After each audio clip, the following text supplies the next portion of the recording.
Okay, students, our topic for today is about direct variation. Let's define first what is direct variation. When we say direct variation, it is a function in the form of y equals kx, where k is not equal to 0. The graph of direct variation is a straight line or linear. The number k is called the constant of variation. Sometimes changes in the values of two variable quantities can be related. When a change in the value of one quantity corresponds to a predictable change in the value of other quantity, then we say that the two quantities are related. Before we are going to proceed to our main topic, which is direct variation, let's have a ratio and proportion first. When we say ratio, it is the comparison of two numbers. And when we say proportion, it is the equality of two ratios. Let's have example number 1.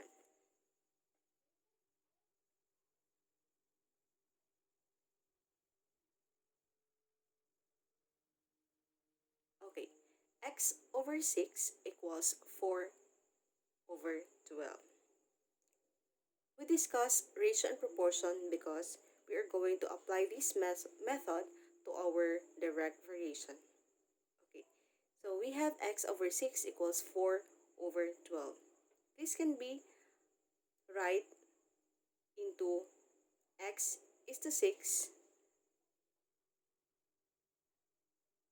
and 4 is to 12.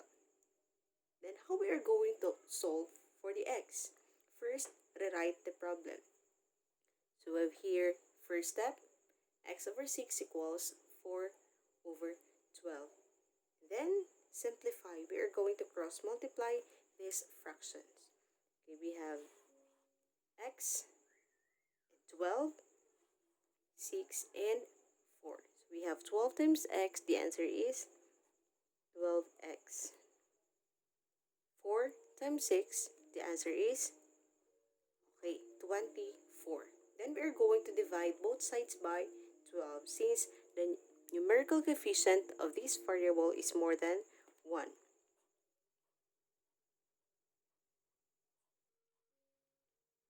So 12 or 24 divided by 12 is 2. Then our answer is 2. Okay, let's have example number 1. If y varies directly as x and y equals 24 when x equals 6, find the value of y when x equals 15. Okay, first we need to solve the constant of variation, which is k. So we have here y equals kx. Then substitute the given values. So our y value here is 24 times k times 6. So we have 24 equals 6 times k. The answer is 6k. And then divide both sides by 6. So our answer is 4. So this is the constant of variation. So our equation of variation is y equals 4x. Then after that one, we are going to solve for the value of y when x equals 15. So go back to our equation, which is y equals kx. And then substitute the k value, which is 4. And then x value is 15. We simply multiply the two numbers. 4 times 15, the answer is 60. Meaning y equals 60 when x equals 15.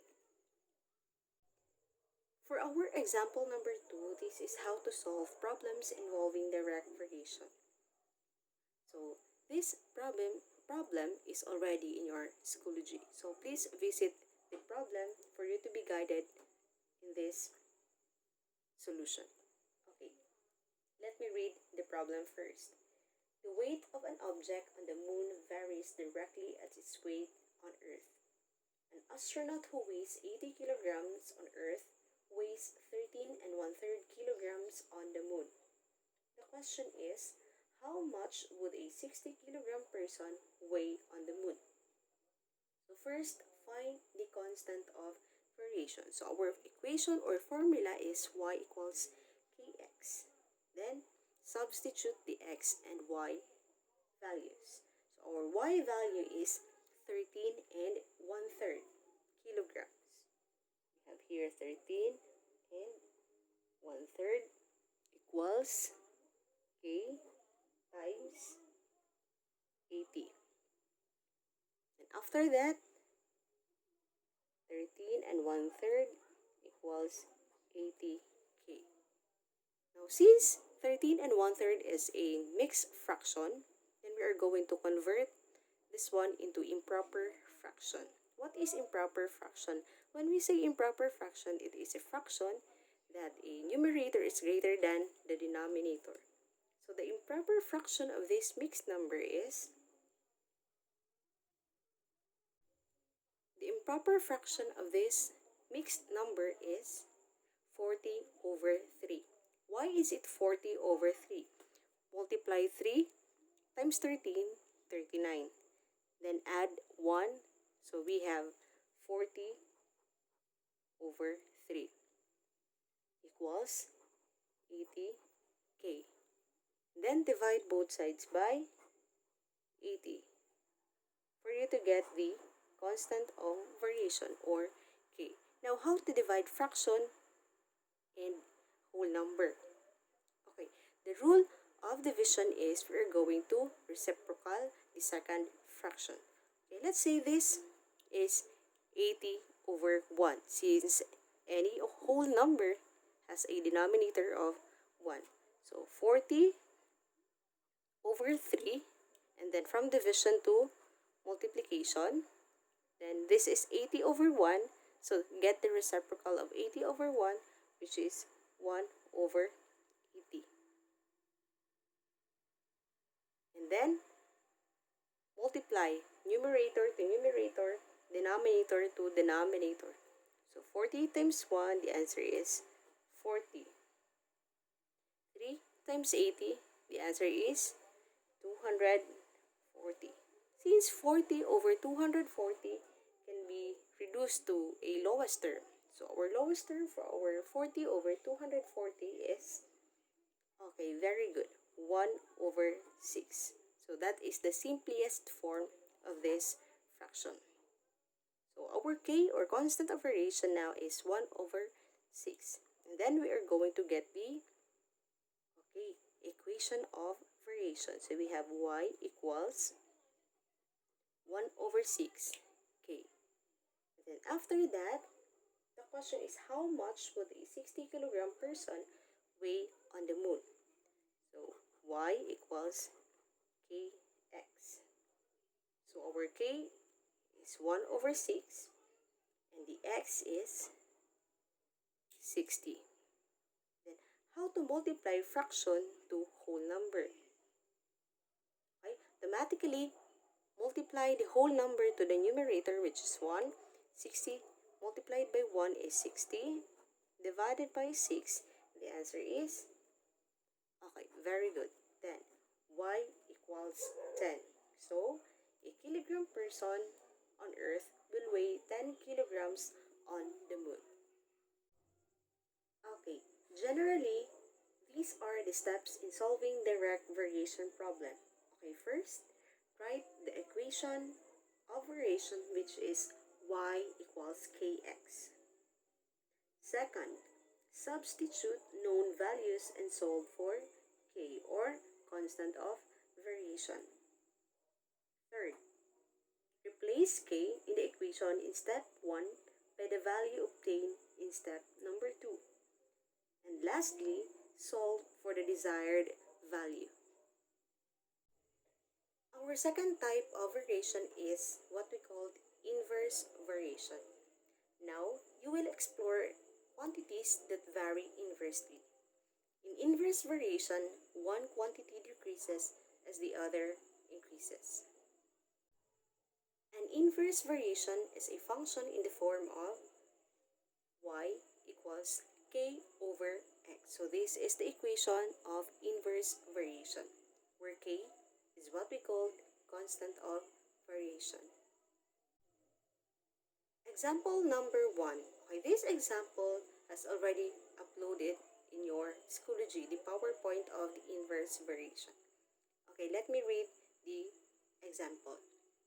If y varies inversely as x and y equals 1/3 when x equals 18, find y when x equals 2. Okay, first we are going to write the equation, which is y equals kx.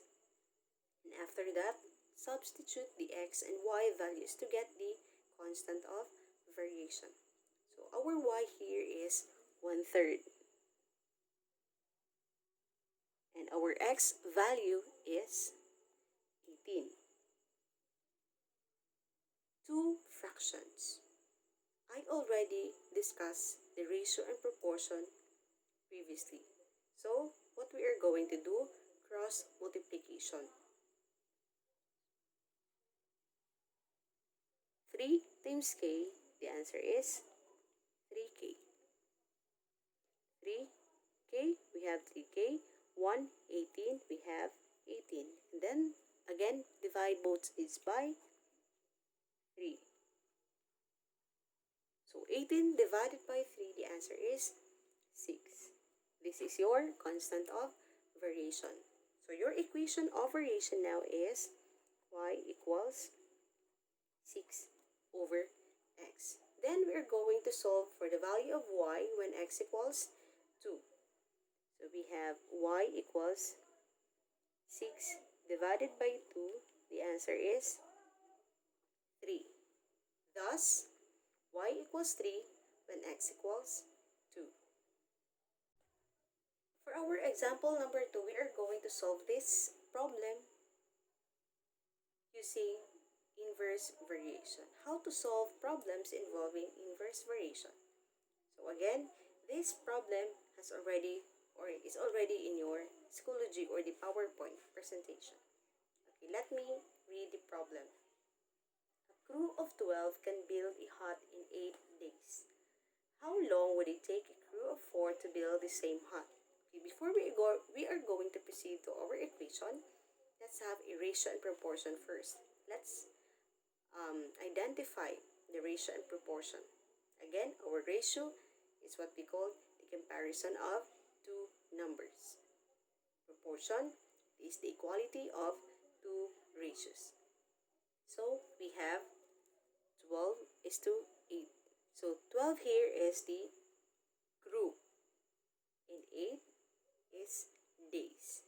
Meaning crew is to days, crew is to days. Since we are going to find the days or how long would it take a crew of 4 to build the same hut. Okay, first we are going to solve the constant of variation using this ratio. We have y equals k over x.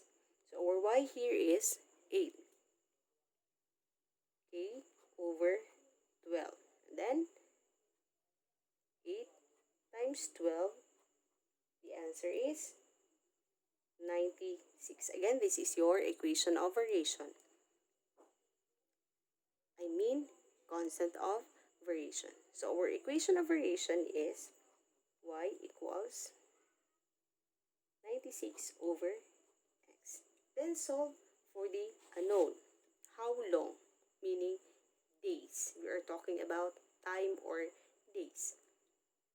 So we have y equals 96 over 4.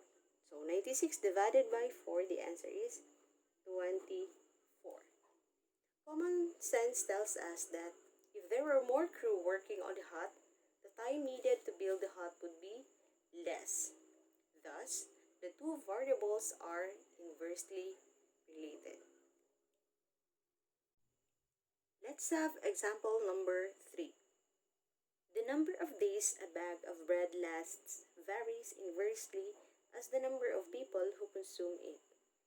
If a bag of bread lasts 3 days for 6 people, how long will it last for 2 people?